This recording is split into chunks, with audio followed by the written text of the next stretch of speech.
Custo de vida, emprego e desemprego, cesta básica, tarifas públicas, salário mínimo. Agora, na Brasil Atual, a análise do DIEESE. E nós vamos fazer contato agora com o diretor técnico do DIEESE, Fausto Augusto Júnior. Bom dia, Fausto. Bom dia, Glauco. Bom dia a todos. Fausto, nós tivemos aí a divulgação dos dados do Cadastro Geral de Empregados e Desempregados, o CAGED, no mês de maio. Aliás, no mês de maio, isso. E foi o pior desempenho para o mês desde o início da série histórica em 2010. Com menos 331.901 postos de trabalho. Em abril, havia tido já uma redução de 902.841 vagas. E para o ouvinte, o telespectador, ter uma ideia do quanto isso significa, se a gente for pegar como parâmetro, por exemplo, a crise econômica de 2016, no mesmo período foram 448 mil vagas fechadas, ou seja, quase um terço do que é hoje. Os números são preocupantes demais, Fausto. Sim, Glauco. Na verdade, se a gente pegar os 3 meses, que a gente tem aí da pandemia, que começa em março, abril e maio, nós estamos aí com mais de quase 1,5 milhão de perdas de postos de trabalho, que coloca para a gente um cenário bastante ruim. Ou seja, o que a gente tem visto é que ao longo dos 3 meses aí, quando iniciou o isolamento social, o mercado de trabalho vem fechando vagas efetivamente. Nesse caso agora, os dados que saíram são os dados de maio, ou seja, ainda a gente tem que olhar do que vai acontecer em junho, mas os dados de maio já indicam que também quase todos os setores perderam empregos, ou seja, a indústria perdeu emprego, comércio e serviço, no qual o serviço perdeu mais emprego. O único setor ali que contratou neste mês foi a agricultura. Isso coloca para nós uma série de desafios. O primeiro deles é tentar compreender quando é que o mercado de trabalho vai parar de perder vagas. Nós temos que olhar agora o que aconteceu em junho, olhar aí como é que a gente vai entrar aí o segundo semestre. Mas tudo indica que a gente vai terminar o primeiro semestre com um dado bastante negativo do ponto de vista da criação de postos de trabalho. Não é novidade, A gente já sabia que no começo do ano a gente já iniciava a economia no cenário recessivo e isso avançava para os meses seguintes. Como não teve recuperação, ao contrário, a pandemia joga a economia para baixo, em especial com a questão do isolamento social, com o fechamento de diversas atividades. Era de se esperar que você perdesse empregos. Nós estamos caminhando aí, muito provavelmente, para esse ano, com a maior derrubada do PIB da nossa história, e o emprego vem perdendo força já há algum tempo, e esse é mais um dado que mostra isso. A grande questão colocada, Glauco, é como é que nós vamos sair da crise e até que ponto, em que momento nós vamos começar a gerar algum tipo de posto de trabalho. Do ponto de vista do dado, o CAGED é importante porque ele mostra para a gente o fechamento das vagas formais, e as vagas formais são, de certo modo, o ponto mais estrutural da organização do nosso mercado de trabalho.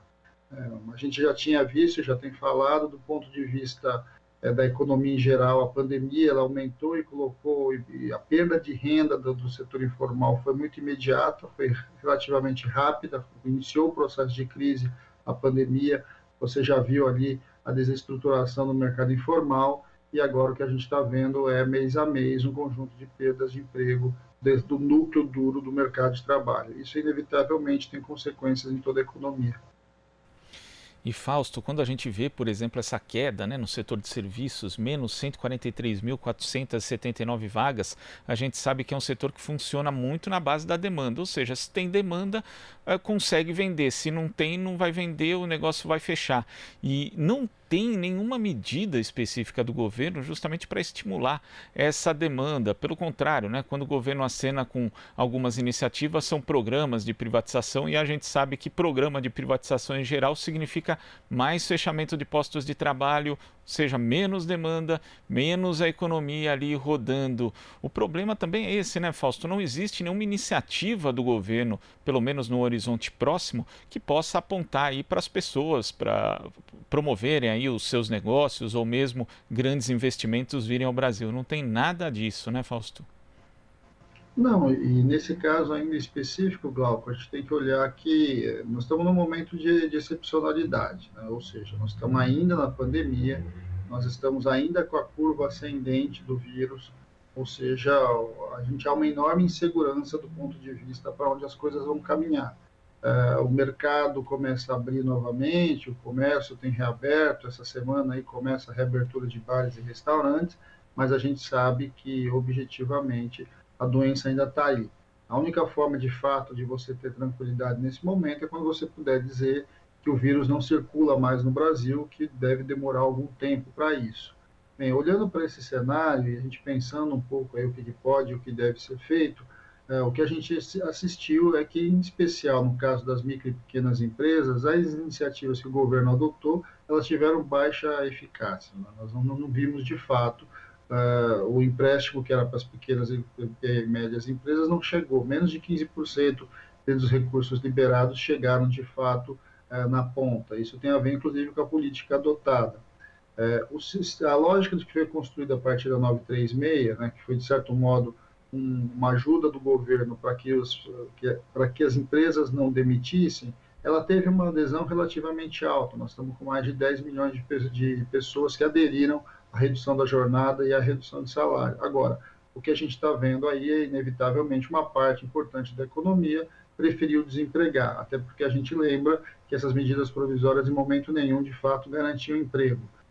Nós estamos num daqueles momentos bastante dramáticos desse ponto de vista, porque agora, em junho, vai se encerrando essas medidas, inclusive para aqueles que entraram ali no começo de abril, final de março, começo de abril.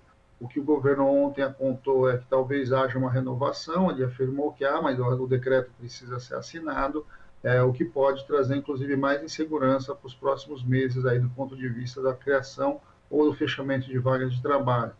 Se você não renovar as medidas que estão vigorando hoje, a tendência do esfriamento e do aumento da demissão é maior. Na outra ponta, a gente sabe que redução da renda, aumento de demissões, impacta diretamente ali o mercado, objetivamente. O comércio, a circulação de mercadorias diminui, porque a renda média das pessoas diminui e a insegurança aumenta. Então, a gente já entra no segundo semestre, eu diria, com bastante insegurança do ponto de vista para onde vai a economia do Brasil. E aí, Glauco, não tem jeito, né? Ninguém faz investimento, seja de um lado, seja do outro, basicamente baseado em uma ideia de onde o Brasil pode ir, uma vez que ele sequer saiu da própria pandemia.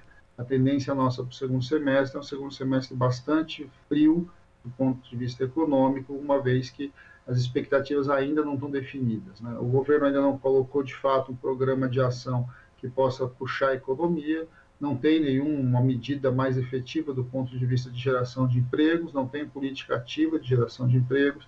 A gente vai ter que assistir aí como é que o setor privado e o mercado vai reagir. A gente sabe que o histórico é que, nesses momentos, ele fica parado, ele fica esperando para ver o que vai acontecer. Tá certo, Fausto. Muito obrigado pela sua participação aqui no Jornal Brasil Atual e até a próxima. Até a próxima, Glauco. Bom dia a todos novamente. Bom dia. Conversamos aqui com o diretor técnico do Diese, Fausto Augusto Júnior. Aqui você ouve as notícias que os outros não dão. Jornal Brasil Atual.